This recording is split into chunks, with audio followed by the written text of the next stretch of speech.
Cuando inicié mi carrera como diseñadora de moda, creaba a partir de mis intereses estéticos y la nostalgia. Pero un día decidí participar en una iniciativa que cambió mi vida. Desde ahí, mis proyectos se enfocan en las necesidades de la mujer. Mi decisión fue generar proyectos que crearan conciencia a través de mi oficio, moda con propósito. Los logros de mi vida son fruto de buenas decisiones y para tomarlas conté con la ayuda de expertos. Lo mismo hago cuando se trata de inversión. Me asesoro con los que saben, me asesoro con Protección. Protección me acompaña para que aproveche las oportunidades que se generan en el mercado. Me ofrecen soluciones y asesoría que se ajustan a mis necesidades. Un experto en decisiones elige a un experto en inversiones. Protección, su próxima buena decisión. Muy buenas tardes, les damos la bienvenida en nombre de Protección a esta Voz de la Inversión. Es un espacio que hemos diseñado para conocer de la mano de los expertos cuál es esa mirada que tenemos ya finalizando en 2021, diferentes frentes, desde el frente local, el frente global y poder, después de finalizar este espacio, tener un poco más de claridad de qué es lo que está pasando y tal vez también qué pudiéramos esperar hacia el 2022 que ya está a la vuelta de la esquina. Mi nombre es Juan Ignacio Medina y hago parte de la Vicepresidencia de Inversiones en Protección y los estaré acompañando en este espacio virtual que nuevamente esperamos sea muy valioso para ustedes. Recordarles que estamos en vivo desde protección.com/eventos y a través de la cuenta de Protección en Twitter. También contarles que vamos a estar, o la participación de ustedes la van a poder estar haciendo a través del chat que encuentran en sus pantallas o a través de la cuenta en Twitter comentando con el hashtag El Experto Dice. En la medida que vayamos recibiendo las preguntas, vamos a ir buscando irlas respondiendo de la mano de nuestros invitados, que ya se los estaremos presentando, pero importante que tengan esto presente. De igual manera, les queremos hacer una invitación buscando que este espacio sea un poco más interactivo y que podamos ir compartiendo algo de información, a que escaneen con sus celulares el código QR que ven en sus pantallas del celular o ingresando a la página menti.com. Ingresan el código 4314-250 y podrán ir respondiendo las preguntas que tenemos planteadas, que básicamente son, la primera, ¿qué tanto piensan ustedes o piensa usted que subirá la tasa de intervención del Banco de la República en la siguiente reunión del mes de diciembre? La otra es, ¿dentro de un año cree que su hogar le estará yendo económicamente mejor? Una tercera pregunta, ¿crees que a su hogar le está yendo económicamente mejor o peor que hace un año? Y finalmente, un tema que hoy en día pues, está muy en boca de todos, que tiene que ver con la tasa de cambio. Es decir, ¿cuál es el rango que esperamos que finalice de aquí a cierre de 2022 la tasa de cambio en Colombia? Mientras lo hacen, quiero aprovechar entonces para presentarle a nuestros invitados del día de hoy.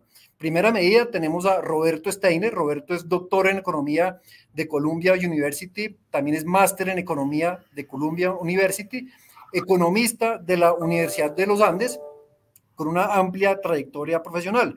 Es miembro de la Junta Directiva del Banco de la República desde octubre del 2019 a la fecha.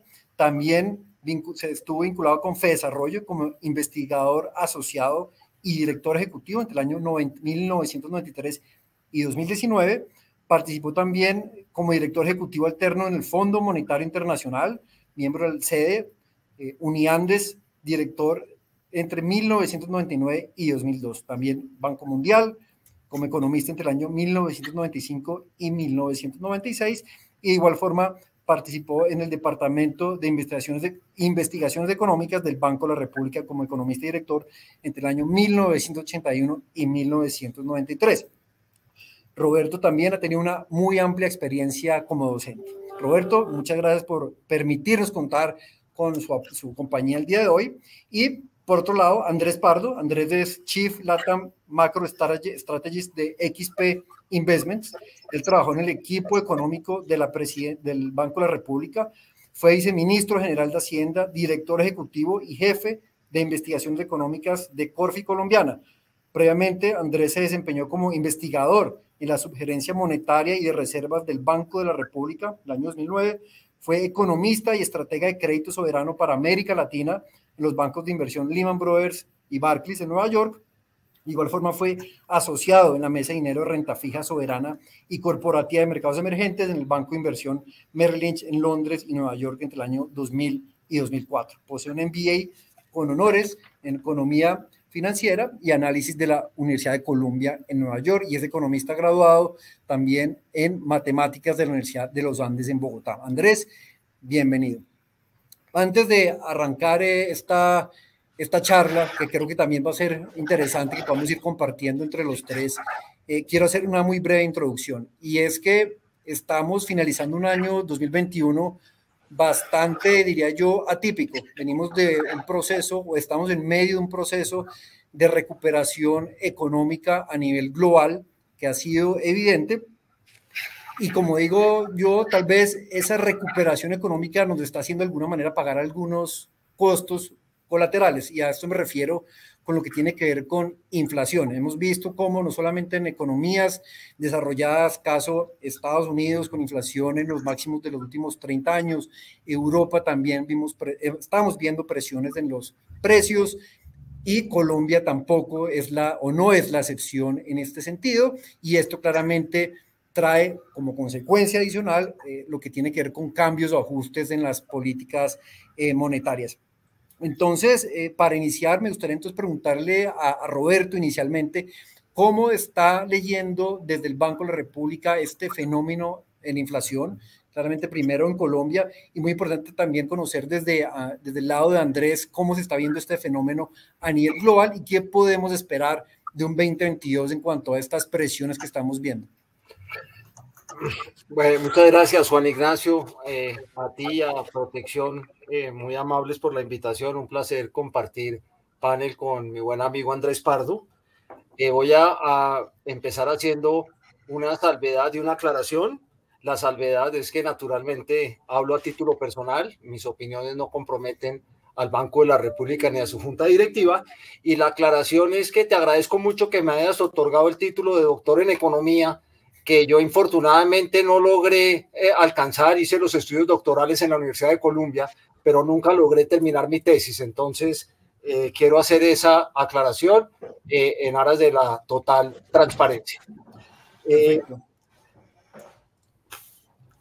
Sí, lo describes bien. La economía global se recupera, sobre todo la economía norteamericana se recupera mucho más rápido y de manera mucho más profunda de lo que se esperaba. Pero evidentemente la recuperación es a lo largo y ancho del mundo, con unos efectos conocidos, esperados y otros inesperados. No es de sorprender que una recuperación económica venga acompañada de presiones inflacionarias, eso es normal, pero esta vez las presiones inflacionarias han sido mucho más grandes y tienen que ver con unos fenómenos que no necesariamente atañen mucho a la política monetaria.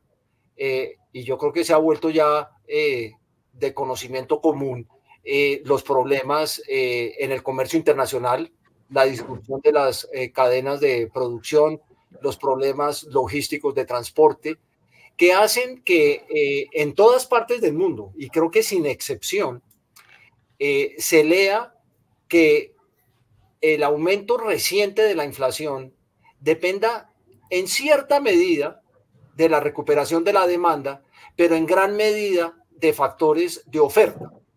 Y eso es tremendamente retador para quienes tenemos la responsabilidad de implementar la política monetaria, porque no es trivial diferenciar esos dos en los datos.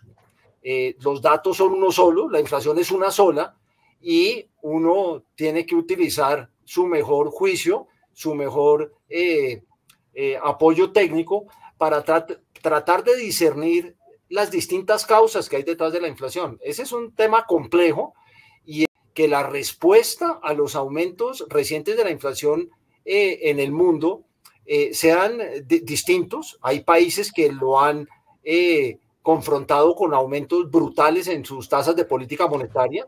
Hay países como los Estados Unidos, donde la inflación es más de 6%. La inflación en Estados Unidos es bastante más alta que en Colombia, y sin embargo la tasa de política monetaria sigue siendo muy bajita, cercana a cero, obviamente, y seguramente Andrés nos hablará al respecto. la perspectiva de que en Estados Unidos empiezan a aumentar las tasas de interés, pues se ha vuelto más evidente.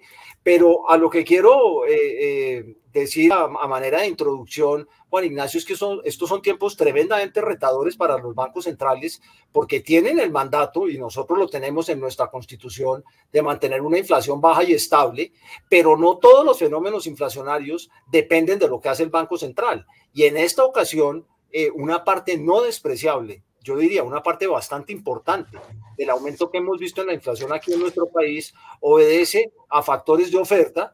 Esos factores de oferta se cree que se revierten solos, pero el tema es bastante más complicado y quisiera dejar mi primera intervención acá para que retomemos este tema de la reversión de estos fenómenos inflacionarios de oferta y cómo ello afecta nuestro proceso de toma de decisiones.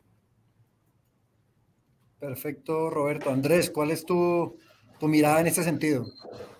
Bueno, no, muchas gracias por la invitación y también saludos a Roberto. A ver, sí, pues obviamente lo que dice Roberto, pues él es banquero central, él está viviendo en carne propia las dificultades que implica esta situación que se está viviendo en este momento.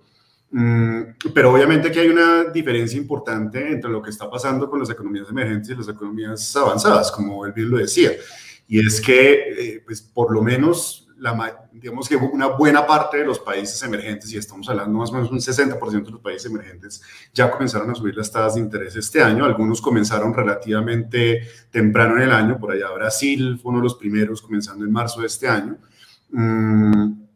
Mientras que los países avanzados pues todavía están con tasas quietas, no han comenzado a subir las tasas de interés, o muy poquitos han comenzado a subir las tasas de interés, y escasamente hay unos pequeños anuncios sobre comenzar a reducir los estímulos monetarios, que no es en todos los casos.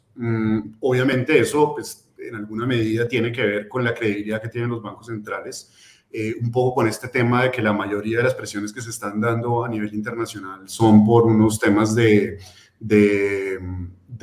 problemas de suministros, de efectos de oferta, específicamente como para darles unos números varios.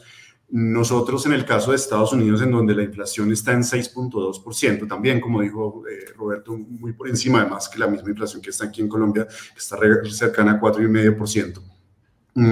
La estimación que nosotros tenemos es que más o menos 75% del aumento que ha tenido la inflación en Estados Unidos está atado a temas que tienen que ver o directamente por la pandemia o por las restricciones que se han tenido que dar por efectos pues por las decisiones que están tomando los gobiernos.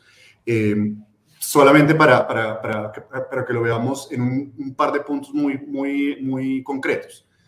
Del 6.2% de la inflación en Estados Unidos, 1.9 puntos porcentuales se debe solamente a los aumentos en los precios de la energía, o los precios de la gasolina particularmente, sobre todo porque en Estados Unidos los precios de gasolina están muy atados uno a uno a los precios internacionales del petróleo, que si uno los mira como estaban hace un año, pues han aumentado una barbaridad, más de 50%, con todas las reversiones que ha habido actualmente. Entonces los precios de la gasolina pues han aumentado también en esa cantidad. O sea, el 30% de la inflación de 6.2% en Estados Unidos está explicado solamente por los precios de la energía. 2, los precios de los vehículos. Los precios de los vehículos en Estados Unidos, tanto nuevos como usados, están explicando 1.3 puntos porcentuales del aumento de 6.2%. De la inflación total, o sea, 20% de la inflación total. O sea que entre gasolina, energía principalmente, y los precios de los vehículos están explicando la mitad del 6.2% de inflación que estamos viendo en Estados Unidos. En Alemania, por ejemplo, la economía más grande de la zona euro, la inflación en este momento está en 4.6%. Pero 1,5 puntos porcentuales está explicado únicamente por un efecto de unos cambios de impuestos que anunció el gobierno el año pasado y por un aumento de los precios del carbono que se anunciaron a comienzos de este año. Entonces, pues tenemos unos impactos muy fuertes, pero que son por unas situaciones que parecen ser de una sola vez, Creo que hay bastante consenso en que buena parte de esto es transitorio, pero obviamente la gran preocupación que existe acá es ese transitorio, por cuánto tiempo puede durar. Y obviamente aquí el gran reto que tienen los bancos centrales en el mundo, y aquí la diferencia entre los emergentes y los avanzados, es tratar de enviarle un mensaje a los mercados financieros y a los consumidores y a los empresarios de que efectivamente estos niveles de inflación son efectivamente transitorios y que en algún momento, posiblemente en la segunda mitad del 2022, podrían comenzar a reducirse. Acuérdense que la inflación es el cambio en los precios de un año versus el año anterior. No es simplemente que los precios sigan aumentando. Los precios van a seguir aumentando seguramente el próximo año, pero la tasa de incremento del próximo año posiblemente va a ser menor. Pero claro, como los bancos centrales en los países emergentes, como es el caso colombiano, no tienen tanta credibilidad y además están atados a unos canales de transmisión que son un poco distintos, como por ejemplo el efecto de la tasa de cambio, eso afecta las expectativas de inflación y ahí es donde los bancos centrales de los países emergentes se han visto forzados a comenzar a subir las tasas de interés antes que los países avanzados.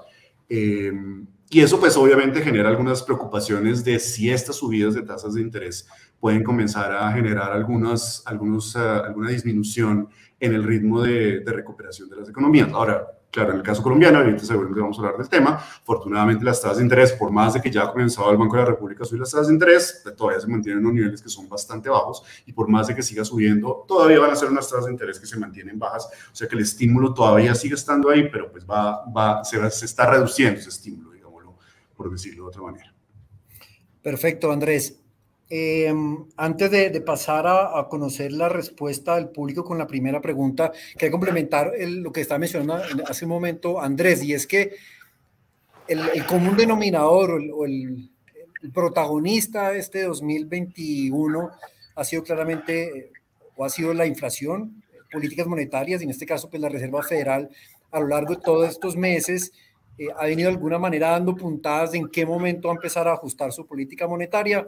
Se habló durante meses de cuál iba a ser el momento en que iba a quitar yo de alguna manera el pie del acelerador en cuanto a estímulo monetario, lo que se conoce como el taper, que ya finalmente en la última reunión se anunció que en el mes de noviembre se iniciaba esas compras mensuales de 120.000 millones de dólares que se han venido haciendo desde marzo del año pasado a hoy, entre bonos del Tesoro y bonos hipotecarios, a un ritmo de 15.000 millones de dólares mensuales, para que seguramente a mediados del año entrante la Fed o la Reserva Federal de Estados Unidos, el Banco Central de Estados Unidos, ya no esté de alguna manera entregando liquidez de la manera que lo ha venido estando haciendo.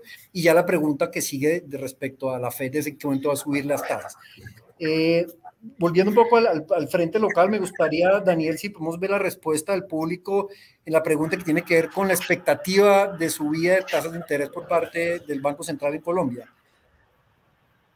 Claro que sí, le preguntamos a todas las personas que están conectadas qué tanto piensa que subirá la tasa de intervención del Banco de la República en su reunión de diciembre, y aquí en pantalla pueden ver las respuestas. Un 61%, Juan Ignacio, piensa que habrá un incremento de 25 puntos base, un 35% un incremento de 50 puntos base y un 4% solamente dice que un incremento de 75 puntos base. Adelante, Juan. Gracias, Daniel.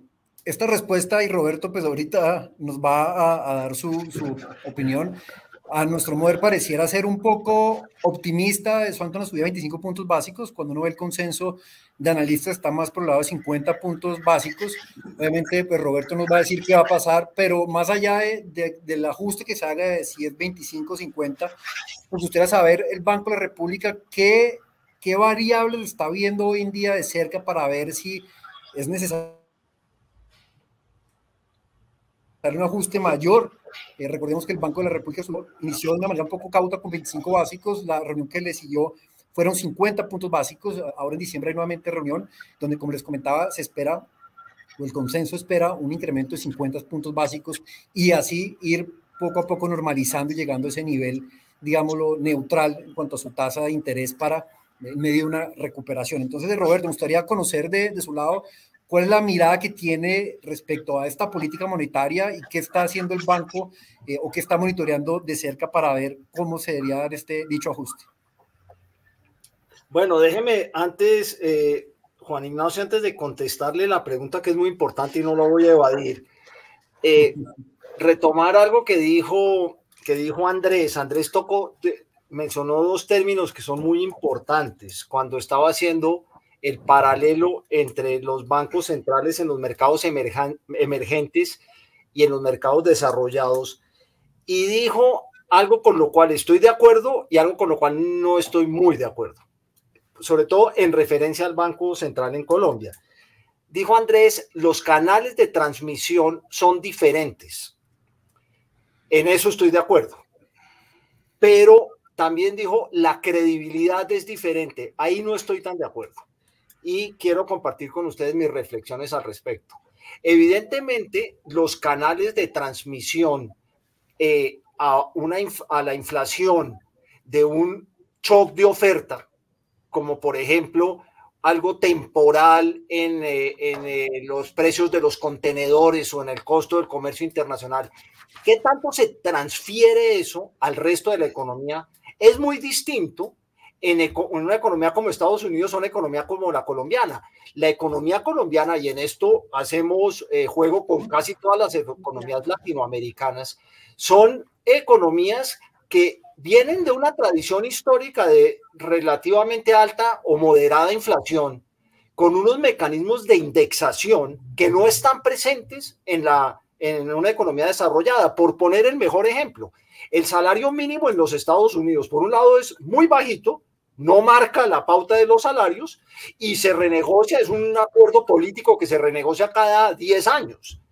En Colombia, el salario mínimo, la Constitución y la ley obligan a reajustarlo todos los años. El salario mínimo está indexado a la inflación. Entonces, los mecanismos de transmisión de economías con esquemas de indexación como el colombiano son más complejos y hacen que la perdurabilidad de un choque de oferta pueda ser mayor que en un país como los Estados Unidos. Aquí están indexados los salarios, están indexadas las matrículas, están indexados los arriendos, una cantidad de prácticas que son típicas de economías que históricamente tuvieron altas tasas de inflación. Infortunadamente, a pesar de que llevamos un tiempo con una inflación muy baja y estable, esos mecanismos de indexación existen y están en la ley.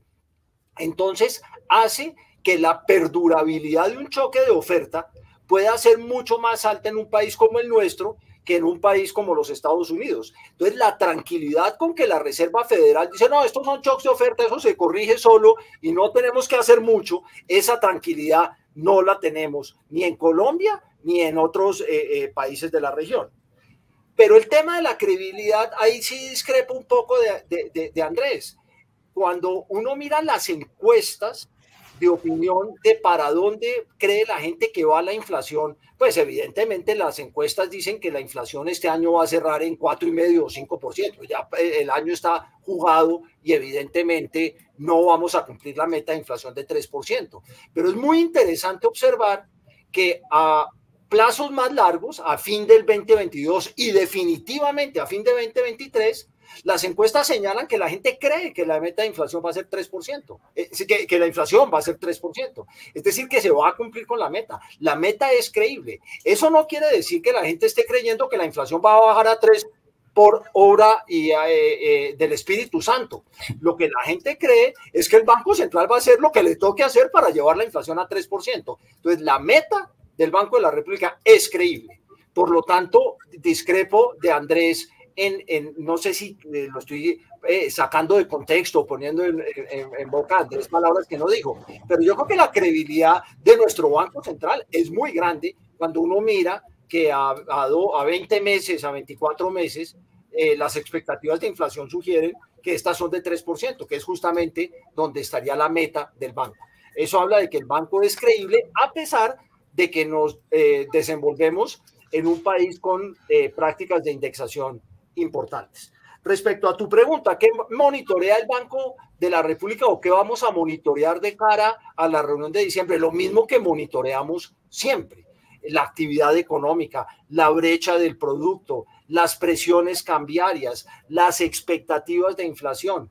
Y no les contesto qué va a pasar en la Junta de diciembre, no porque yo lo sepa y no lo quiera decir, sino porque no lo sé. Nosotros miramos todos los días un cúmulo de información y tenemos reuniones donde discutimos y nos ponemos de acuerdo y a veces de manera unánime hacemos movimientos, a veces hay discrepancias de opinión, pero lo que sí creo que queda muy claro es que en las últimas 2 reuniones de la Junta, en que la Junta empezó la normalización del ciclo de tasas de interés, ha sido unánime la posición de los miembros de la Junta de que hay que movernos en el sentido de normalizar y de minimizar el impulso monetario y de movernos a tasas de interés más acordes con una economía pues que ya no está tan lastimada como estaba esta hasta hace unos pocos meses. Lo que ha habido es una discrepancia de qué tan rápido hacer esos ajustes. En la pasada Junta la mayoría votó porque fuesen 50 puntos básicos,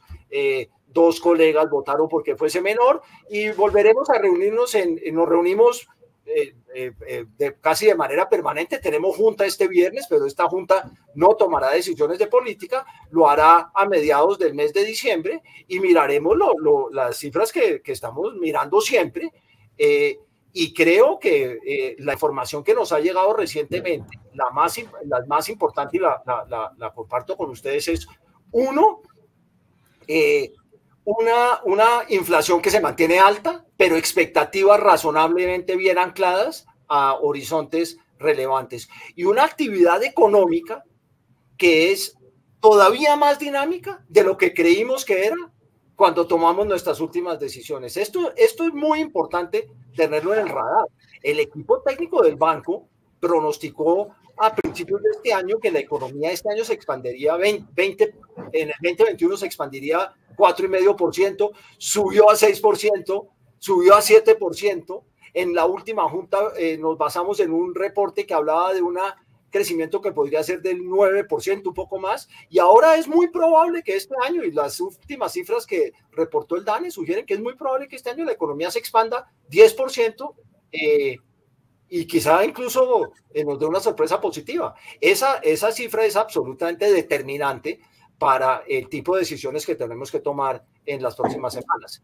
Entonces, repito, no contesto la pregunta, no por guardarme la respuesta, sino porque nosotros nos basamos en la información y la información está saliendo todos los días de variables muy importantes, incluido, como digo, la actividad económica, las expectativas de inflación y también, por supuesto, lo que está pasando en el mercado cambiario. Muchas gracias, Roberto. No sé si Andrés ahí tenía algo para añadir o podemos ir a una pausa. Sí, gracias. Solamente una pequeña aclaración con el comentario que hizo Roberto de discrepancia conmigo. Yo no sé, tal vez, no sé si estoy usando mal la expresión. Cuando digo que no, a ver, primero lo hablé más como de generalidad de menor credibilidad de los bancos centrales en los países emergentes, pero estoy totalmente de acuerdo que el Banco de la República, dentro del universo de países emergentes, es uno de los bancos centrales con una muy alta credibilidad. Sin embargo, sí creo que una de las razones por las cuales el Banco de la República y muchos de los otros bancos centrales en países emergentes, por ser de países emergentes, les toca actuar de la forma como les toca actuar, es porque su credibilidad es un poco menor, digámoslo así, que la que tienen los bancos centrales en los países avanzados, simplemente porque somos países emergentes. Eso, pues, digamos, es algo que desafortunadamente ocurre así, y pues así los mercados incluso lo reflejan en la forma como comienzan a moverse en los precios de los activos. Pero volviendo a la pregunta que se le hizo al público, pues yo sí quiero responder también, porque yo no sé obviamente lo que va a pasar. Sabe más Roberto, aunque no sabe obviamente porque él es un voto dentro de 7, pero nosotros también tenemos una expectativa y les cuento para que lo tengan en el radar. La expectativa que nosotros tenemos es que el Banco de la República efectivamente va a subir las tasas de interés en la reunión de diciembre en 50 puntos básicos.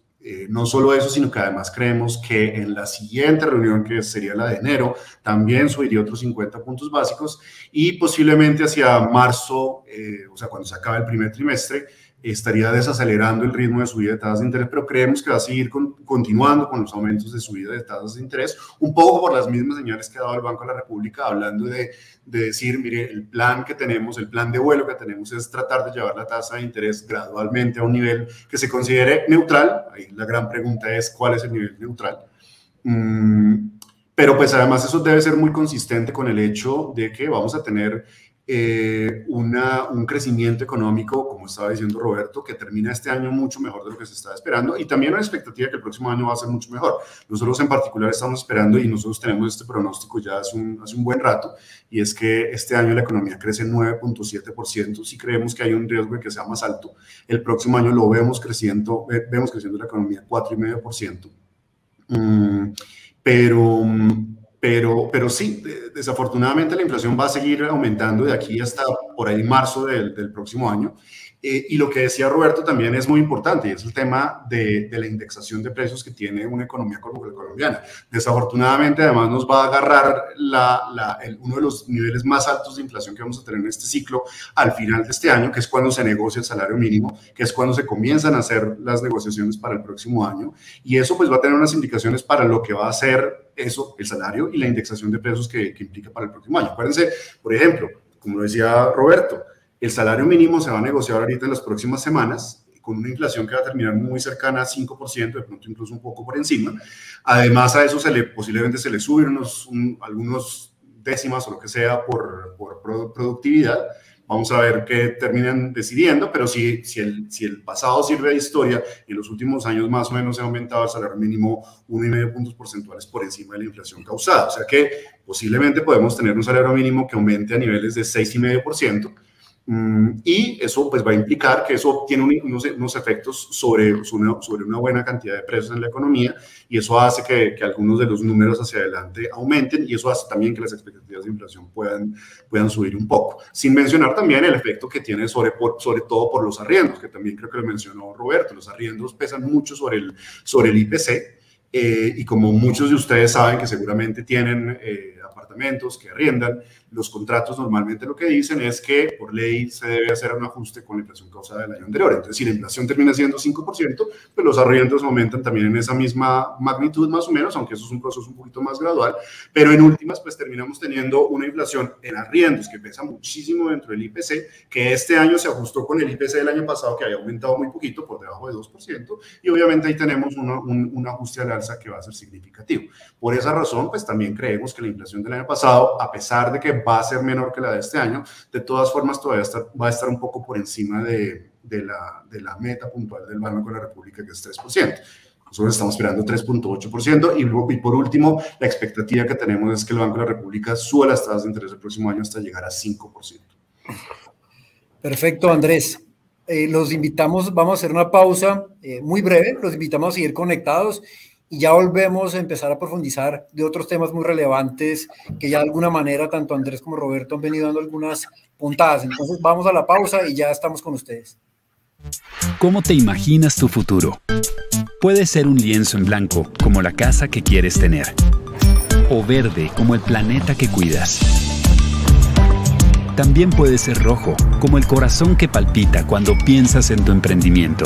O imagínalo dorado, como el patrimonio que les quieres dejar a tus hijos. El futuro que tú quieres depende de ti, y con Protección, los futuros que imaginas son posibles. Protección, tu futuro desde hoy. Bueno, estamos aquí de regreso nuevamente. Hemos abordado en el primer segmento, digamos, de manera más profunda todo lo que ha tenido que ver con inflación, con expectativas de lo que puede pasar en políticas monetarias, tanto a nivel global como a nivel local.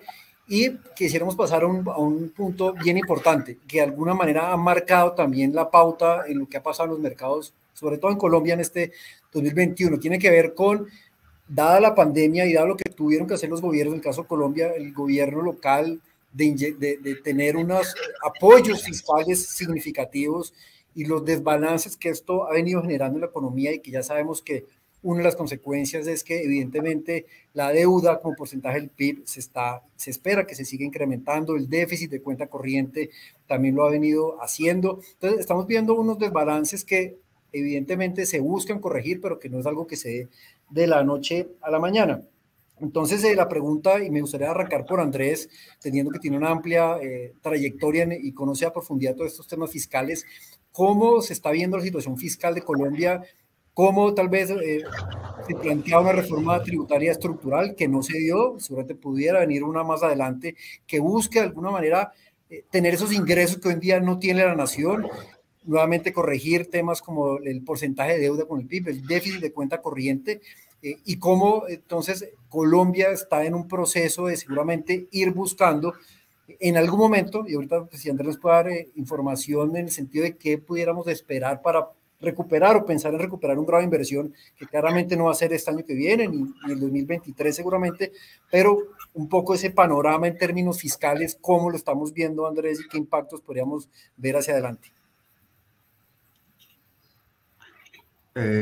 Sí, gracias, Nacho.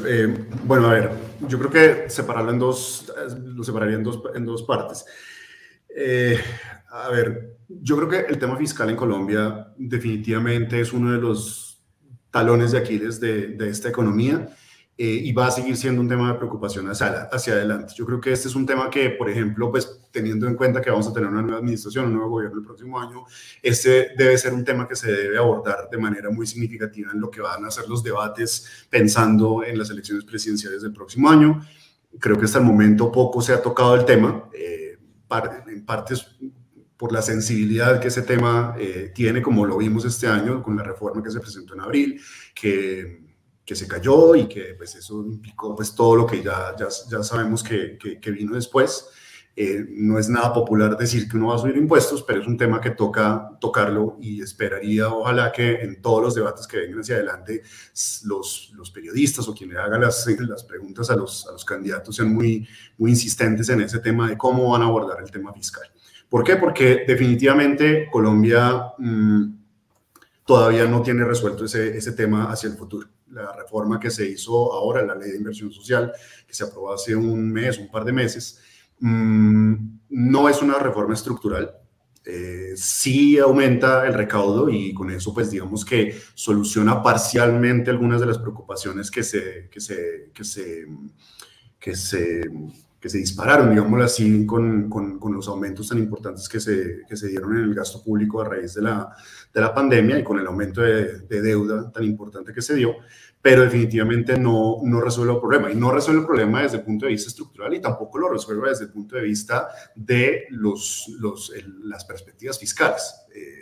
A ver, el mismo gobierno dijo, mire, esta reforma que estamos haciendo está más o menos cumpliendo con 2/3 partes de lo que se necesita hacer para poder encaminar la deuda de Colombia en los próximos 10 años a un nivel de deuda que podemos considerar sostenible, sea la definición de sostenible que uno quiera usar.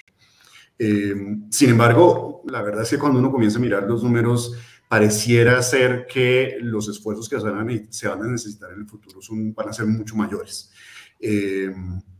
Entonces, de nuevo, no es un tema que queda resuelto, es un tema que seguramente cuando estemos hacia el 2022 con la nueva administración y por allá el 2023, va a ser un tema que va a comenzar a sonar de manera significativa en los mercados financieros, y el gobierno de turno va a tener que hacer algo al respecto. Y yo creo que no se pueden quedar con los brazos cruzados. Esto no es simplemente un tema de hacer algunos ajustes para ver si la economía crece mucho más. O sea, esto no es simplemente que un candidato diga voy a hacer crecer más la economía y punto, y con eso entonces vamos a recaudar más. No, aquí toca hacer algo al respecto, porque hay unos temas de índole fiscal que siguen siendo no se han corregido de manera importante en el futuro. Hay un desbalance importante entre los impuestos que están pagando las empresas, que es demasiado alto y se concentra en muy pocas empresas. Los impuestos que pagan las personas naturales, que bajo estándares mundiales es relativamente bajo.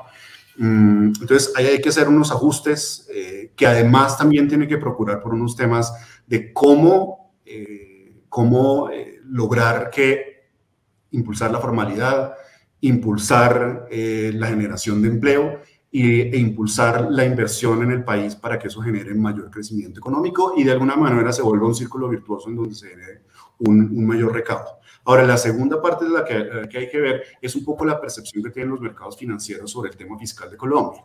Claramente este año es un tema que sobre todo en los primeros meses del año fue un tema que abordó buena parte de la discusión de los mercados financieros, y pues un poco lo vimos con un mal comportamiento que tuvo la tasa de cambio, mal comportamiento que tuvieron las primas de riesgo de Colombia, y eso pues en últimas terminó con con la reducción de la calificación de riesgo de Colombia.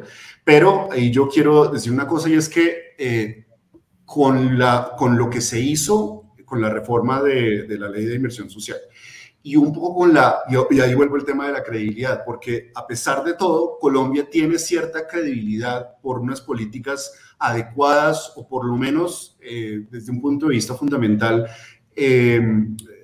le dan un historial creíble de los últimos años en que cada vez que Colombia ha tenido un tema fiscal, algo han tratado de hacer los gobiernos de turno para tratar de resolver ese problema, así la solución sea un poco de corto plazo. Entonces, yo creo que los mismos mercados le dieron un poco de espacio al gobierno a decir, está bien, yo creo que usted va a terminar haciendo algo, muéstrenos qué es lo que va a hacer, y una vez lo haga, pues está bien, pero de todas formas, los mercados hace mucho tiempo creían que Colombia no era un país grave de inversión. O sea que la verdad es que la reducción de grado de inversión de Colombia no tomó a los mercados demasiado en contravía. Muchos mercados, los mercados en general estaban esperando hace mucho tiempo, o por lo menos estaban incorporando en los precios de los activos que Colombia no era un país de grado de inversión. Lo que pasa es que en este momento tenemos unas primas de riesgo que son un poco más altas, y en alguna medida también está afectando el tema político. Y algo de lo que está pasando, por ejemplo, en Chile, en alguna medida comienza a contagiar algunas de las preocupaciones que se vienen para el próximo año, como es el caso Colombia y como es el caso de Brasil, porque claramente en este momento las conversaciones, por lo menos que yo tengo con todos los inversionistas,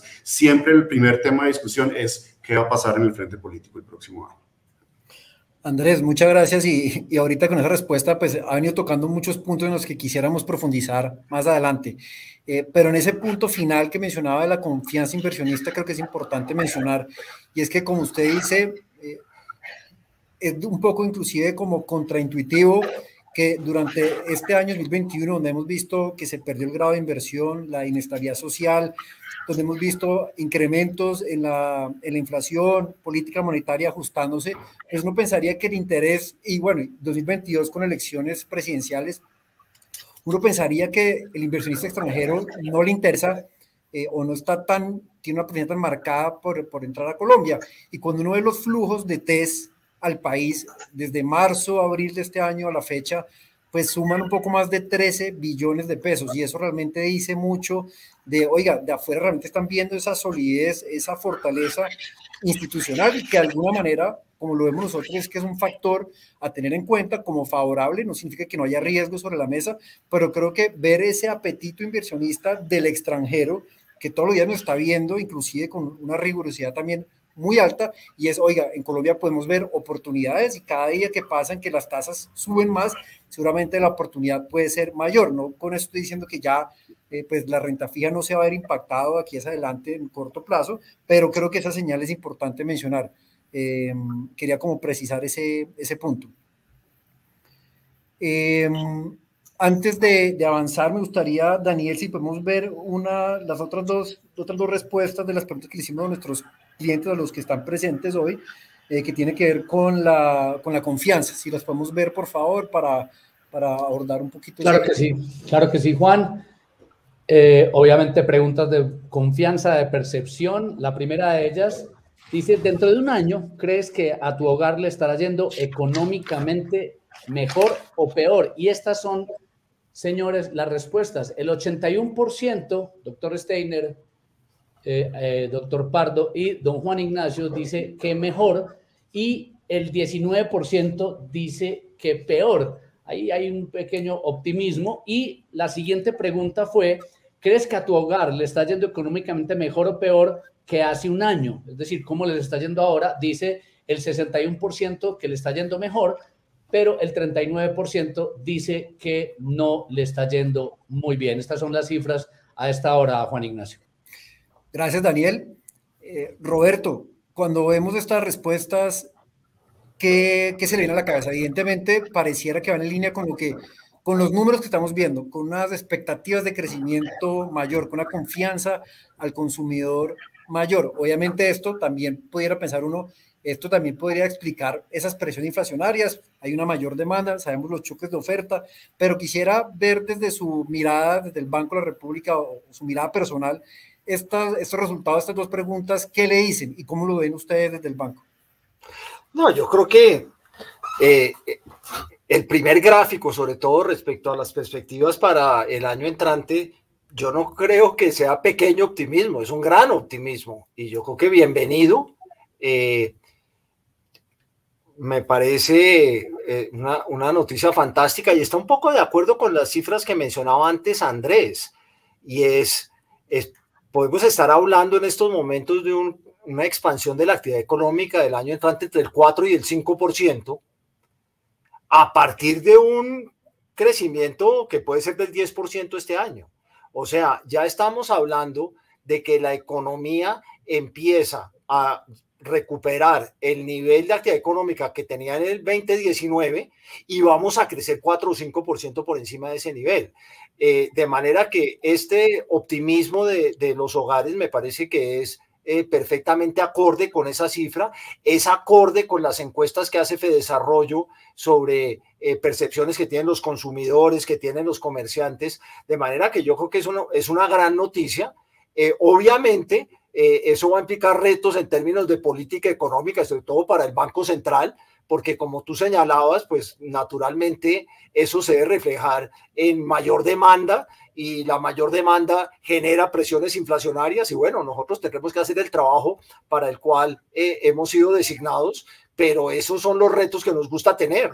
El hecho de que vengan presiones inflacionarias porque la economía es muy dinámica y porque los hogares tienen buenas perspectivas hacia el futuro, pues es un reto que uno le gusta tener como banquero central. Hay retos bastante más desagradables que ese.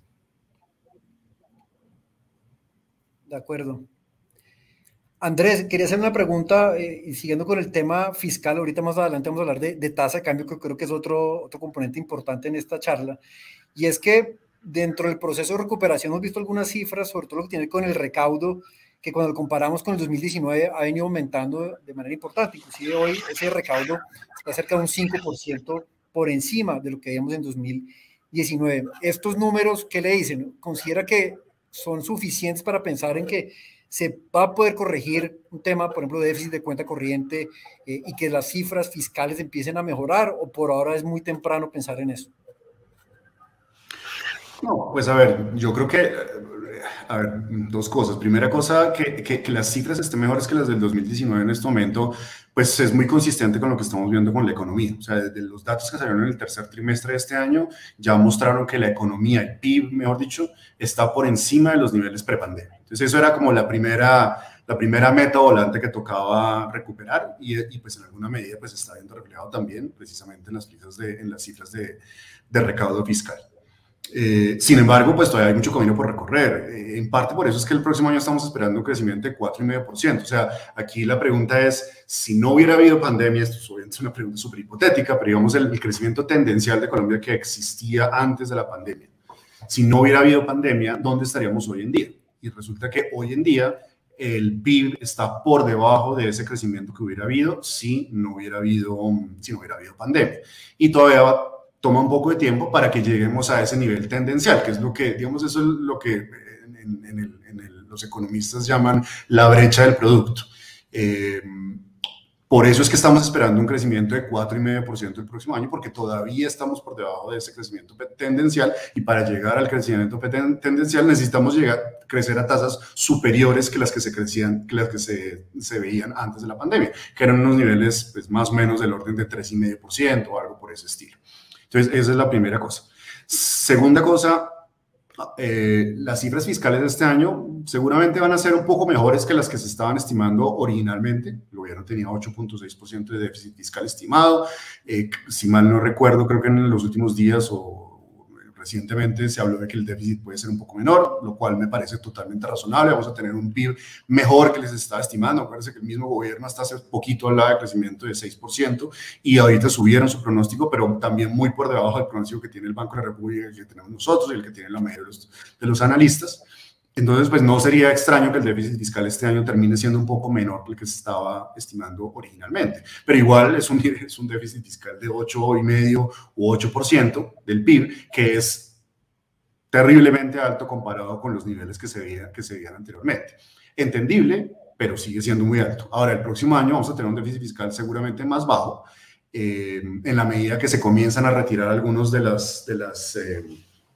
de los gastos de emergencia que se hicieron durante la pandemia y en la medida que la economía también sigue mejorando, pero de todas formas el déficit fiscal del próximo año posiblemente va a estar por encima de 6% del PIB, que también sigue siendo bastante elevado y además pues hace que la deuda como porcentaje del PIB siga subiendo a unos niveles pues, que siguen siendo muy por encima de los que veíamos antes de la pandemia. Antes de la pandemia tenemos un nivel de 50% del PIB de deuda, en este momento estamos hablando más o menos de niveles de 65%, el próximo año puede ser un poco por encima, 66, 67% del PIB. Entonces, todavía el tema no se arregla de aquí al próximo año. Bienvenidos, obviamente, los mejores datos, las mejores cifras.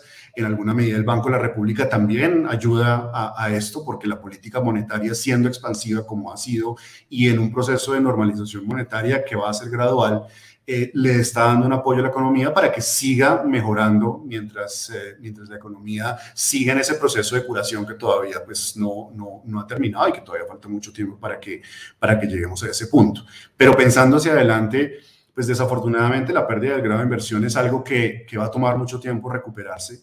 Yo la verdad yo no veo ninguna posibilidad de que el próximo año nos suban la calificación otra vez a los niveles de grado de inversión. Eso puede ser un proceso que puede tomar 5, 7, 10 años, a menos de que tengamos pues mucha suerte, pues que los precios del petróleo se suban a 150 y que aparezcan unas cosas increíbles en la mitad del camino, pero pues yo la verdad no veo ninguno de esos factores que se puedan aparecer en la mitad del camino.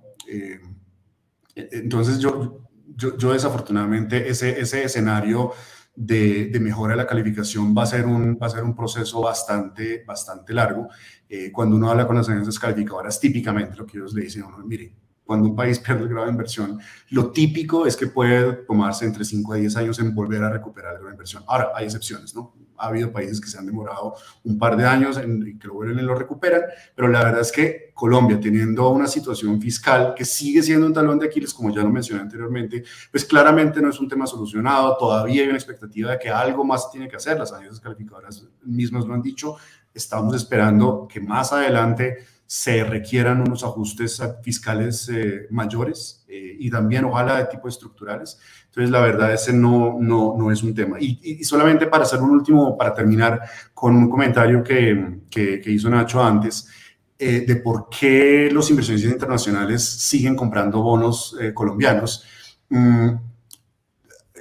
Claro, hay una parte, y yo lo he mencionado, el hecho de que haya credibilidad en la política monetaria, el hecho de que haya credibilidad en las instituciones colombianas, o por lo menos desde el punto de vista económico, ayuda bastante, pero también hay que tener en cuenta que depende del precio de los activos. Los TES de 10 años, a comienzos de este año, estaban transando unas tasas de interés de 5,5%, hoy en día están en 8,5%, entonces claro, si estuvieran hoy en 5,5%, yo creo que ningún inversionista diría, yo no compro eso, pero entonces, ¿qué hacen? Lo subo. El tema es, ese nivel de 8,5% que estamos viendo hoy en día es un nivel que uno puede decir está compensando al inversionista internacional por el riesgo que está tomando de invertir en Colombia. Entonces, es importante tenerlo en cuenta de por qué estamos viendo ese comportamiento positivo de los TES, pero acompañado con unas tasas que son mucho más altas por compensar el riesgo por distintos factores, no solamente un tema de la subida de las tasas de interés por parte del Banco de la República,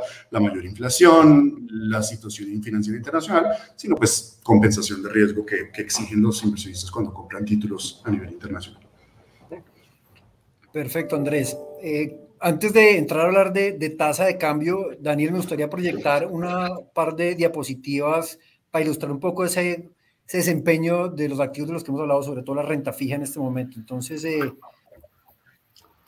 me confirma, por favor, cuando usted... Perfecto. Ahí estás al aire, Juan.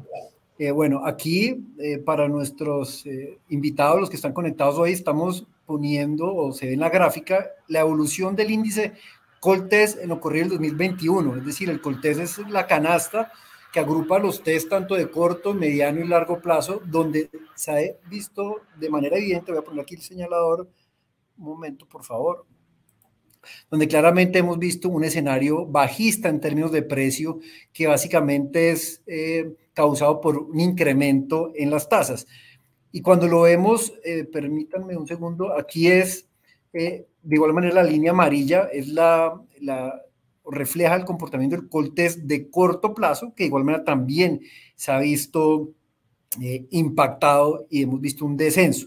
Entonces, todo esto de lo que hemos venido hablando a lo largo de esta casi hora, donde hemos visto los impactos por inflación, política monetaria, aversión al riesgo, etcétera, pues han sido los elementos que de alguna u otra manera han explicado el comportamiento de la renta fija y que de alguna manera también tienen que ver con el desempeño de los diferentes portafolios, desde los conservadores hasta portafolios que asumen un poco más de riesgo. El componente de renta fija evidentemente ha sido bastante retador. Y antes, entonces, ya para pasar al punto que les quería comentar, que tiene que ver con tasa de cambio. Quiero ver, estoy buscando aquí la gráfica, les pido un minuto, por favor, acá. Para hablar entonces de tasa de cambio, que es un elemento muy importante, y aquí con esto ahorita aprovecho y algunas preguntas de algunos clientes, de los invitados nuestros, y es que llama la atención en este 2021 cómo la línea azul es el comportamiento del precio del petróleo del barril Brent, que cuando hicimos la gráfica cercano a los 80, 78 dólares del barril, ha subido cerca de un 70% en este 2021, pero cuando vemos la línea amarilla es la tasa de cambio, donde también hemos visto una devaluación importante, ya a hoy cerca del 15% en lo corrido del año, inclusive en el día de hoy la tasa de negociación rondó los 4,000 pesos, cercano a los 3,980, y ha venido estando presionada sobre todo en el mes de noviembre, digamos de alguna forma explicado también por el movimiento del dólar a nivel global.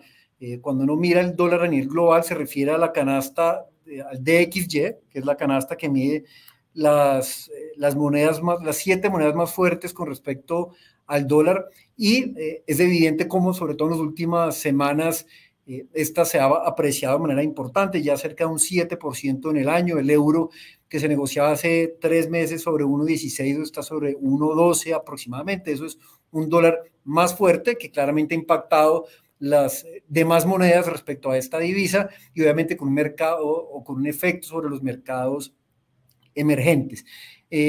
Dicho esto, me gustaría, Roberto, digamos, desde el Banco de la República, pues el tema cambiario también siempre ha sido una variable sumamente importante.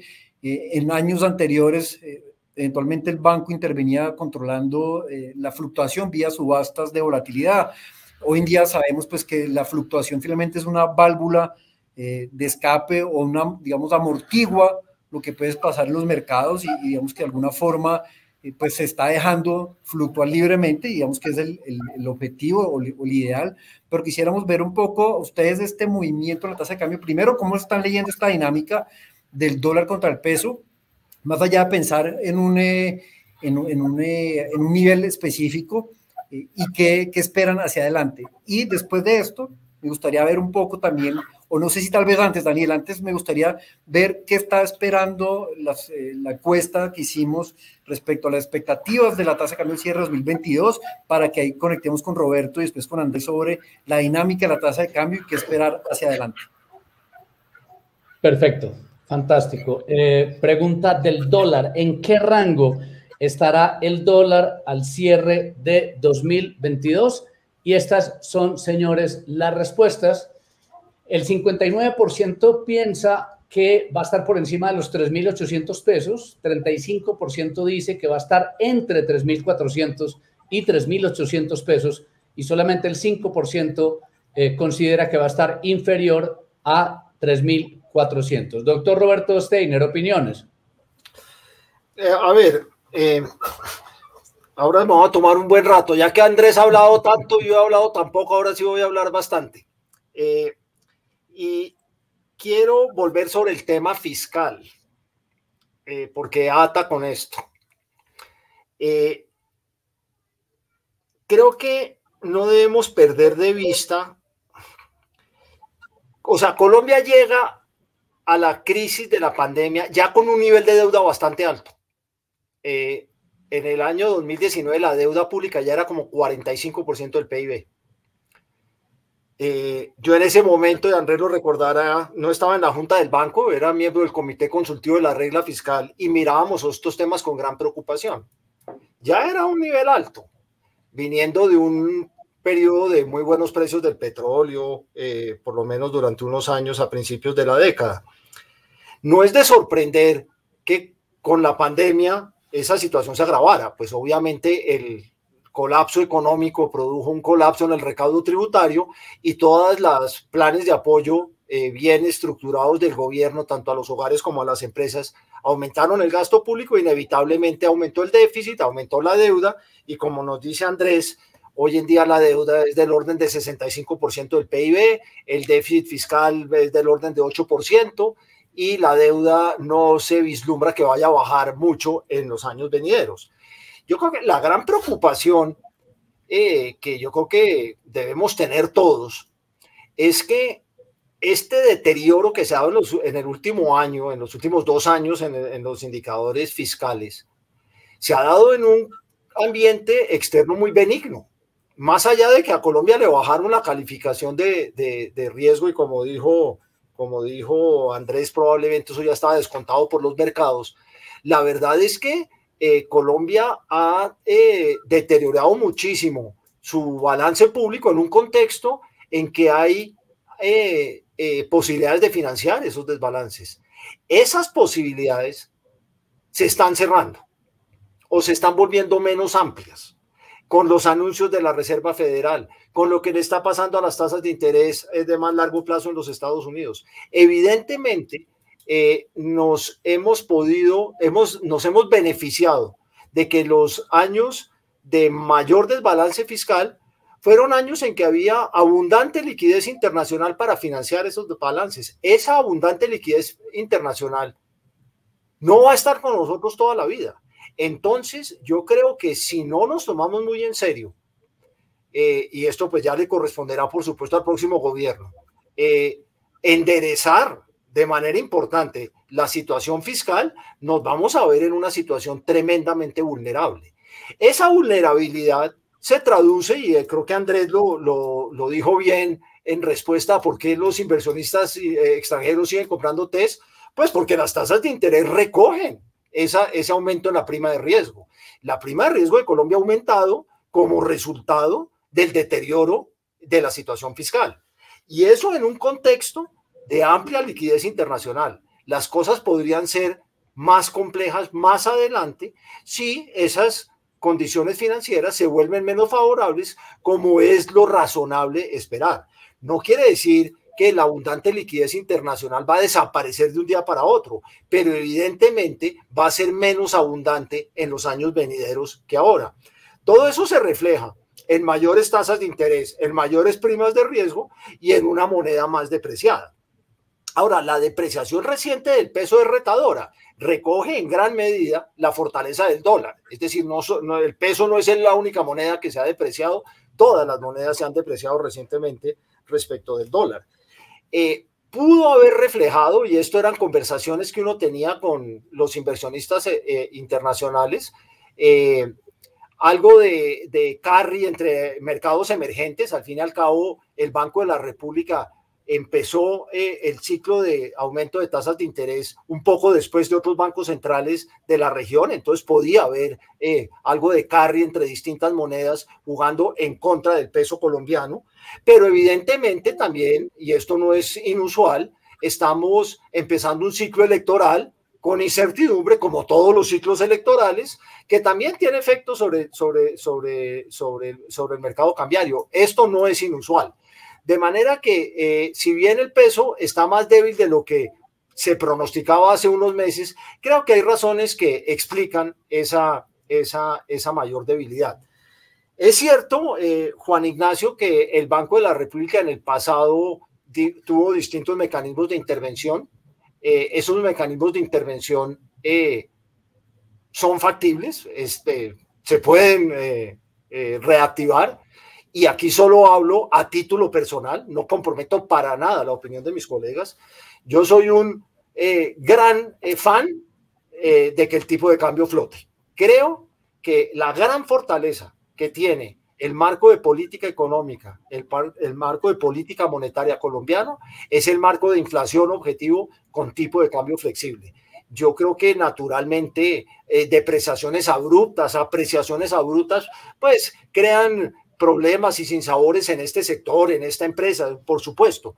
Y la volatilidad en sí misma no tiene ninguna virtud probablemente, pero creo que a nivel macroeconómico es exactamente el tipo de arreglo que debe tener una economía relativamente pequeña y abierta financiera y comercialmente como es la colombiana. Entonces yo personalmente creo que la flotación es un activo grande que debemos preservar.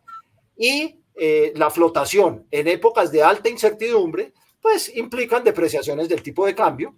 El Banco Central incorpora, obviamente, en su función de reacción, la tasa de cambio, no porque tenga un objetivo sobre la tasa de cambio, sino porque la tasa de cambio tiene efectos sobre algunos precios y a veces sobre muchos precios en la economía, y naturalmente eso puede propiciar una reacción del Banco Central, pero no porque el Banco Central tenga una meta de tasa de cambio, no la tiene, y yo personalmente creo que es un gran acierto no tenerla. Gracias, Roberto. Andrés, hay una pregunta de uno de los invitados a este espacio, ya se la leo. Hermes nos pregunta, ¿qué tanto está pesando el tema político para que los mercados de capitales acompañen la senda alcista de la economía? ¿Qué tanto está pesando el tema político para que los mercados de capitales acompañen la senda alcista de la economía? Que es de alguna manera similar a una que nos hace Liliana, y es ¿cómo puede afectar la incertidumbre electoral en Colombia el ritmo de actividad económica en el primer semestre de 2022? Yo creo que es un poco encaminadas en, bueno, sabemos que el otro año hay elecciones en Colombia, obviamente esto genera incertidumbre, y aquí pues no vamos a hablar claramente de política, pero más allá de quien resulte ganador en junio, en mayo del año entrante, es estos meses que viene seguramente el componente político va a pesar en el sentimiento interno, el sentimiento del inversionista exterior. ¿Cómo usted desde XP lee esta dinámica que ya vimos esta semana que pasó, elecciones en Chile, donde finalmente en primera vuelta ganó partido de la derecha, tranquilizando un poco a los mercados? Vimos recientemente en México el nombramiento de un miembro del Banco Central, finalmente ya no se va a dar, no recuerdo el nombre, tal vez usted lo tiene más claro, pero ese tema pues claramente va a empezar a pesar más en estos meses. ¿Cómo se ve esa situación? Sí, pues a ver, yo creo que normalmente cuando hay un proceso político pues tiende a haber algunos temas de incertidumbre, como es natural, pero creo que en esta ocasión, tal vez más que en el pasado, el tema político puede pesar un poco más, no solamente en la dinámica de la economía, sino también en la dinámica de los mercados financieros. O sea, digamos, a mí no se me haría para nada extraño, por ejemplo, ya que estábamos hablando de la tasa de cambio, que durante la primera mitad del próximo año haya bastante volatilidad en el tipo de cambio, y que de pronto pues tengamos unos episodios de evaluación importantes. Y también en el tema económico, pues típicamente cuando hay tanta incertidumbre, y sobre todo en un caso como este, en donde hay incertidumbre mejor dicho, el tema es que el candidato en este momento que está liderando las encuestas, obviamente falta mucho tiempo para que lleguemos a la elección, trae unas propuestas que son muy distintas a las tradicionales que los gobiernos colombianos han implementado en las últimas décadas. Y eso pues claramente genera incertidumbre. Ya lo hemos visto también en otras partes. Por ejemplo, pues vimos este año en las elecciones peruanas, cómo la tasa de cambio, anticipándose a la preocupación de un cambio de rumbo bastante abrupto, se devaluó. Eso también en alguna medida pudo haber pesado en las decisiones de inversión de algunos agentes. En Chile está pasando bastante eso. Por ejemplo, la economía chilena este año va a crecer mucho, en parte por los estímulos fiscales tan brutales que se dieron, y por los retiros de los fondos de pensiones privados. La economía va a crecer cercana al 12%, pero el próximo año va a crecer más o menos al 2,5%. El Banco Central está estimando una tasa entre 1 y 2%, pero el Banco Central de Chile está esperando que la inversión en Chile crezca más o menos 0. Y eso en buena parte está atado a la incertidumbre que está generando pues una parte de las elecciones que se van a dar ahorita y un poco lo que puede ser la implementación de las nuevas políticas que traiga, sea el candidato que sea. Fíjense que en Chile tenemos un candidato de izquierda y un candidato de extrema derecha, bastante distintos los dos programas de gobierno, pero adicionalmente está un elefante dentro de la habitación, que es la Asamblea Constituyente, que está diseñando una nueva constitución, y eso deja mucha incertidumbre sobre lo que va a ser el futuro y el modelo económico de Chile hacia adelante. Entonces, yo creo que en Colombia el próximo año pues es natural tener esa preocupación, y como lo dije anteriormente, muchas de las conversaciones que yo tengo con los inversionistas internacionales pasan por el tema de qué es lo que va a pasar en las elecciones de mayo, qué pasa si llega a ganar el candidato que está punteando las encuestas. Sus propuestas son muy distintas a la política económica que se ha venido llevando a cabo hasta el momento, o sea que puede marcar un cambio de rumbo importante. No es tan claro realmente qué tan fácil va a ser para ese candidato, en caso que ganara, implementar esas políticas, porque pues en últimas también pesa la institucionalidad colombiana, el Congreso, hay muchos otros factores que también, pues hay incertidumbre, hay elecciones de Congreso en marzo del próximo año. Entonces yo creo que ahí hay unos factores que pesan. Sin embargo, pues fíjense que nosotros estamos hablando todavía, y lo que respondieron los invitados a esta charla es que ellos en su mayoría están pensando que la situación económica del próximo año, dentro de un año, va a ser mejor que la que hay hoy en día. Yo creo que eso en alguna medida refleja o que hay suficiente confianza en que si el candidato que puntea las encuestas, que plantea unas políticas económicas que pueden dar un viro importante a lo que estamos acostumbrados, se pueden manejar de una forma en la cual la institucionalidad del país ayuda a que no tengamos una zancadilla importante en lo que puede ser el crecimiento económico para el 2022, o que en últimas pues termina ganando otro candidato que de pronto recoge algunas de las cosas que se han formado en el pasado, las cosas buenas. Obviamente eso no quiere decir que no se necesiten cambios hacia el futuro, porque claramente, y después con lo que pasó con la pandemia, pues hay unos retos muy importantes que se vienen hacia adelante, pero creo que en alguna medida refleja cierta confianza en la institucionalidad que tiene este país para poder sobrellevar cambios como este. Pero de nuevo, creo que por primera vez en Colombia estamos un poco enfrentados a una situación en donde la diferencia entre que gane el candidato que está liderando las encuestas y prácticamente los otros candidatos, pues sí puede generar unas diferencias muy importantes en las perspectivas que puede haber hacia el futuro. Muchas gracias, Andrés. Bueno, en vista que ya estamos próximos a que se nos acabe el tiempo, Daniel, yo quisiera proyectar unas gráficas ilustrativas para después hacerles a Andrés y a Roberto algunas preguntas claves sobre los riesgos tal vez que podemos ver sobre la mesa para el año que viene. Perfecto, ahí estás al aire, Juan. Perfecto. Bueno, entonces, yo creo que aquí lo importante es poder conectar todo esto que hemos hablado, y para el cliente también es muy relevante ver, bueno, eso cómo se ve en mis portafolios, eso cómo se ve en mis inversiones. Entonces, en esta primera diapositiva, pues tenemos los 3 portafolios de balanceados, tanto el conservador, que es el azul, el moderado, naranja, y el de crecimiento, que es el que asume más riesgos, mayor componente de acciones. ¿Cuál ha sido el desempeño histórico? Aquí digamos que claramente se ve lo que pasaba en plena pandemia, después de una muy fuerte recuperación, pero donde evidentemente este año, sobre todo los más conservadores, hemos visto algunos retrocesos.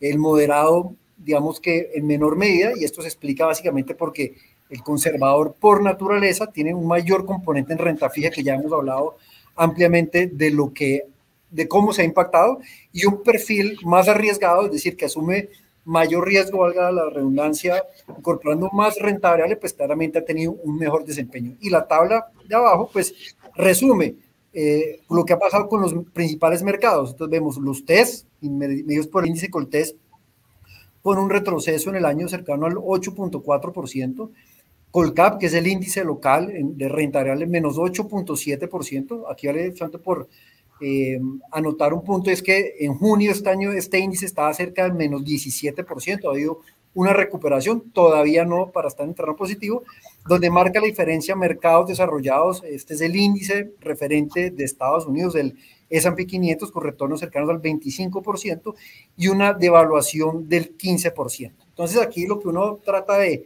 explicar es que la suma de todos estos componentes, o de estos 4 que vemos acá, pero son más claramente, pues es lo que genera el desempeño final de los portafolios. Y cuando lo atamos con las recomendaciones que tenemos hoy en día en protección a través del servicio de delegación Gestión Pro, donde tenemos 5 perfiles o 5 recomendaciones en función del perfil de riesgo, pues vemos cómo claramente los perfiles más conservadores pues, han tenido retrocesos. Digamos que evidentemente esto no es la normal, pero este año pues ha sido nuevamente atípico, y ya después, en la medida que se asume más riesgo o hay más acciones dentro del portafolio, digamos, los retornos han sido mucho mejores. Hacia adelante, y aprovechando una pregunta que nos hacía alguien en el público, y es que veíamos de la renta variable, yo simplemente lo que podría responder acá es que evidentemente primer semestre muy complejo, un segundo semestre donde de alguna manera la situación ha tendido a cambiar, y esto en línea con la recuperación económica que hemos visto, con resultados corporativos favorables en términos generales que nos hacen tener una visión, una mirada constructiva, pero evidentemente aquí pesa mucho el escenario internacional, donde como ya hemos hablado, lo que tiene que ver con tasa de cambio pues ha influido, y aquí pues claramente, aquí no tengo graficado lo que ha pasado en otros mercados emergentes, pero la foto es muy similar. La renta fija presionada, la renta variable, digamos que a nivel emergente no ha sido un buen año, y a nivel desarrollado pues ha sido un desempeño bastante favorable. Entonces, resumiendo este punto, somos constructivos para el año que viene, obviamente con cautela, sobre todo la renta fija todavía puede seguir estando más presionada, pero evidentemente creemos que una vez se estabilice temas de política monetaria, temas de inflación, y empecemos a ver algunas luces también de estabilidad en contexto externo, en términos de inflación, y que las tasas también dejen de subir en la medida que lo han hecho, pues seguramente vamos a tener un entorno más favorable, pero claramente aquí la receta o el secreto es estar bien diversificado. Entonces, ya para finalizar, yo les quisiera preguntar a Andrés y a Roberto, ¿cuáles creen ustedes que son los principales riesgos para el año 2022? Y aquí tengo algunos.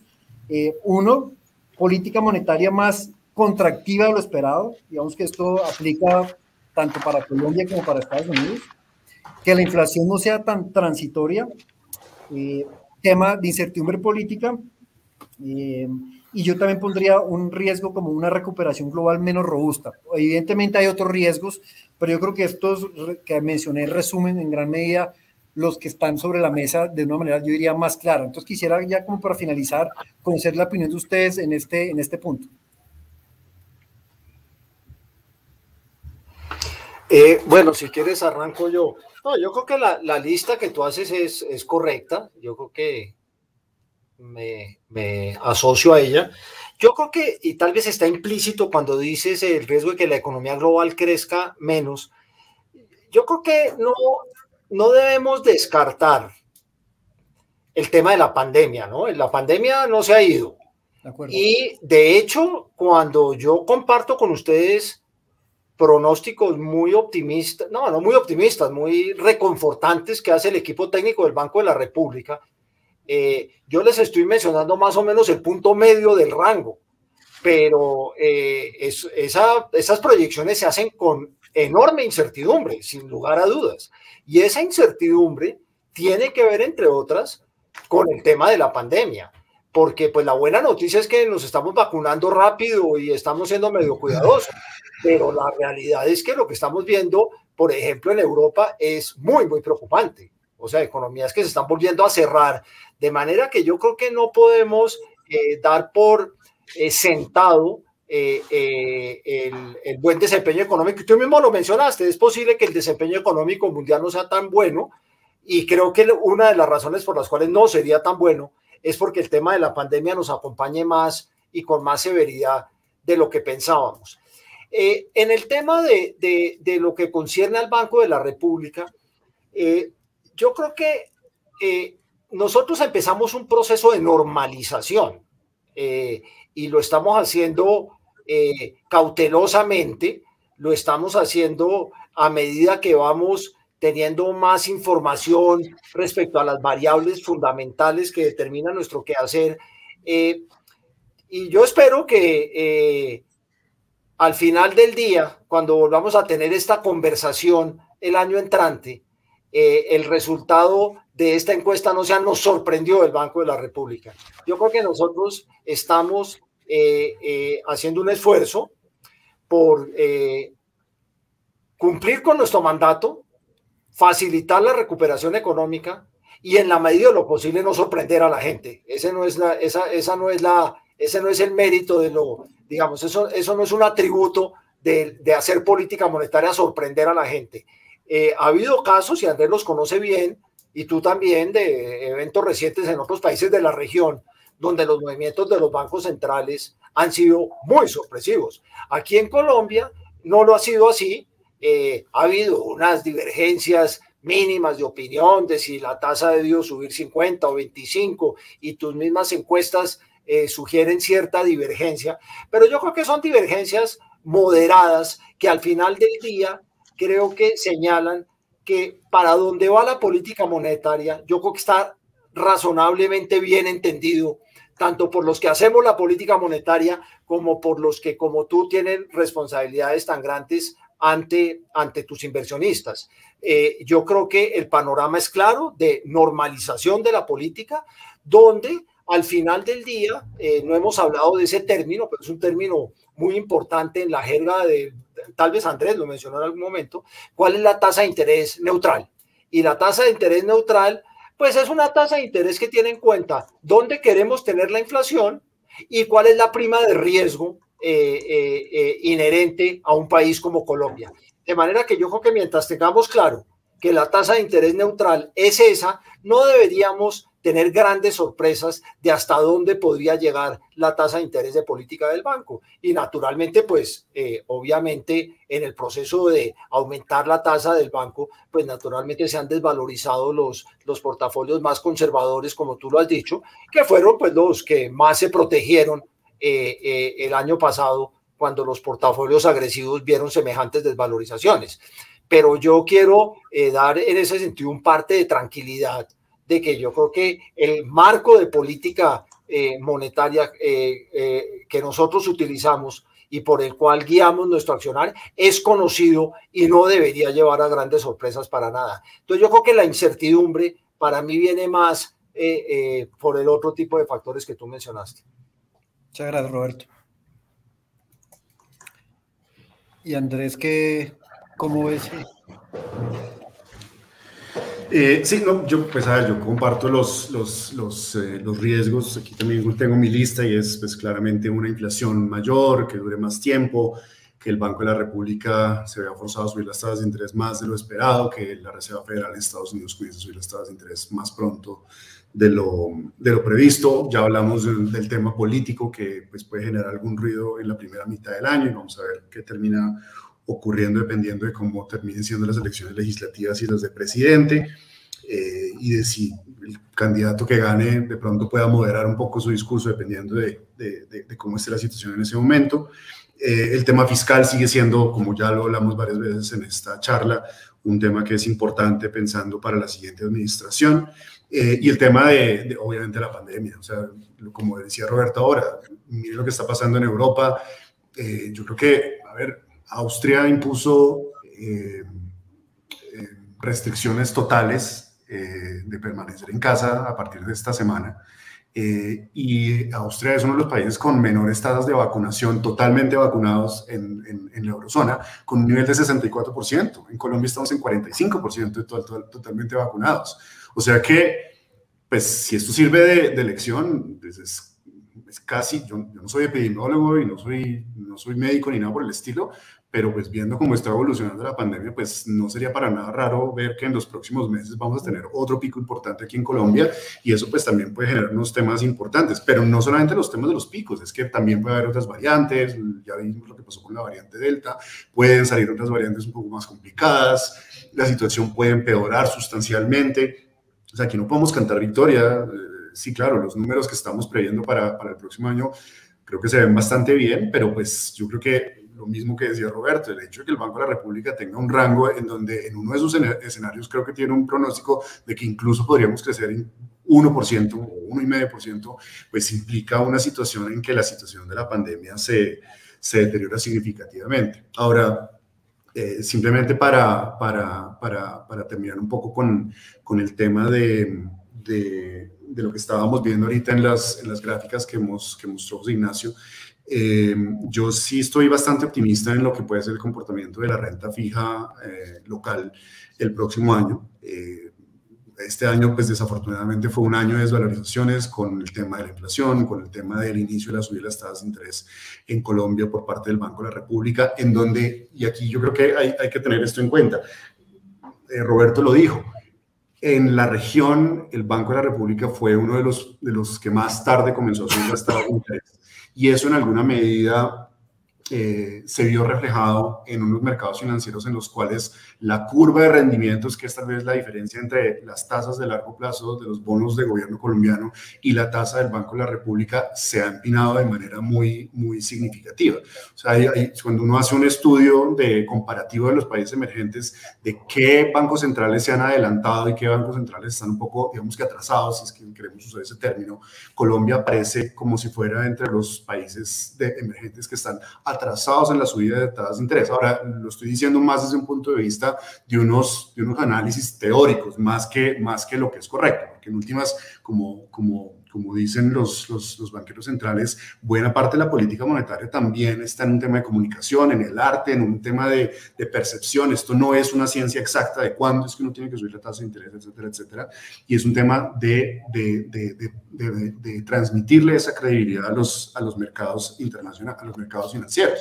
Fíjense, por ejemplo, que en este momento el mercado de swaps en Colombia está estimando que la tasa del Banco de la República a finales del próximo año va a estar en 6,75%. Yo les dije ahora que yo estoy esperando que el próximo año el Banco de la República esté en 5%. Ahora, a mí me parece que ese nivel de 6,75 que está esperando el mercado es excesivamente alto, sobre todo cuando uno compara lo que pasó en el ciclo anterior de tasas de interés.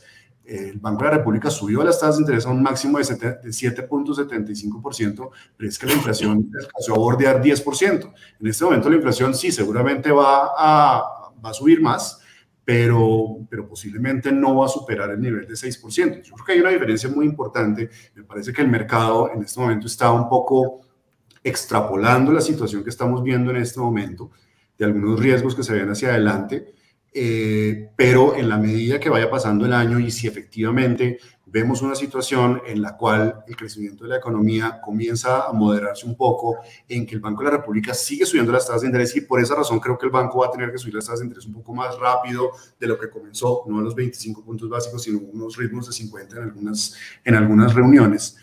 Eso en alguna medida va a contribuir también a que las tasas de interés de largo plazo comiencen a bajar un poco y también comiencen a corregirse esas expectativas de que de pronto el Banco de la República se va a ver forzado a subir las tasas de interés más de lo que se está esperando. Y eso en alguna medida creo que también va a ayudar un poco el tipo de cambio a devolverse un poco de los niveles altos que estamos viendo en este momento, que en alguna medida también reflejan esta preocupación sobre, por ejemplo, lo que mencionaba Roberto antes, el déficit externo, que es muy significativo, el déficit de las cuentas externas de Colombia, que es muy significativo, con precios del petróleo que están bastante altos, que obviamente eso le imprime cierta incertidumbre y cierta volatilidad al tipo de cambio, pero también las medidas que toma el Banco de la República para tratar de moderar un poco el crecimiento económico y que no tengamos este desbalance tan grande en las cuentas externas y que posiblemente el próximo año comience a corregirse un poco, aunque todavía no va a ser suficiente, también creo que va a ayudar un poco a hacer que el comportamiento de algunos de los activos financieros en Colombia comiencen a comportarse un poco mejor.